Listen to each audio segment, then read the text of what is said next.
Le Seigneur, l'Éternel, m'a donné une langue exercée, pour que je sache soutenir par la parole celui qui est abattu.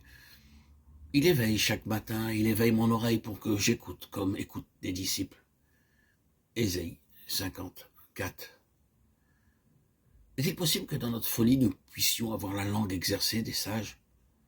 Lorsque vous priez, dites, Seigneur, donne-moi la langue du sage. Et il le fera. Dites-lui, Seigneur, donne-moi un message pour quelqu'un. Matthieu 10, 20, Luc 12, 12, Actes 6, 10. Proclamez ces promesses par la foi, et il vous donnera la parole à propos pour vos amis et vos ennemis. Il éveille chaque matin.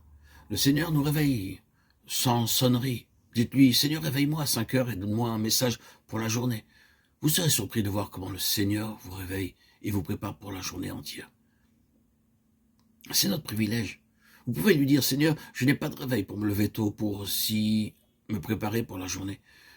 Nous pourrons tous et nous devrions tous lui parler tôt le matin, jouir de sa présence, et ceci nous maintiendrait frais toute la journée. Beaucoup de gens n'ont pas de prière matinale, ils gaspillent leur temps. Agenouillez-vous tôt le matin pour recevoir le message du Seigneur et dites, Seigneur, enseigne-moi et parle-moi. Donne ta parole pour mes ennemis, mes amis, mes professeurs, mes collègues. C'est ainsi que nous jouissons de notre salut et que nous devenons utiles à Dieu.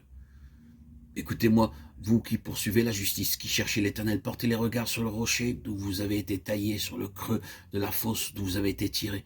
Portez les regards sur Abraham, votre père, et sur Sarah qui vous a enfanté, car lui seul, je l'ai appelé, je l'ai béni et multiplié. Ainsi l'Éternel a pitié de Sion, il a pitié de toutes ses ruines, il rendra son désert semblable à un Éden, et sa terre aride à un jardin de l'Éternel. La joie et l'allégresse se trouveront au milieu d'elle, les actions de grâce et le chant des cantiques. Ésaïe 51, 1 à 3. Le Seigneur Jésus est ce rocher. 1 Corinthiens 10, 4. Lorsque nous nous répentons de nos péchés, que nous acceptons le Seigneur Jésus-Christ comme notre sauveur personnel, nous venons participants de sa nature même. 2 Pierre 1, 4. Nous étions pécheurs par nature, et Dieu ne pouvait voir en nous aucun bien, comme Paul en témoigne dans Romains 7, 18. Il n'y a rien de bon dans notre nature en tant qu'être humain aux yeux de Dieu.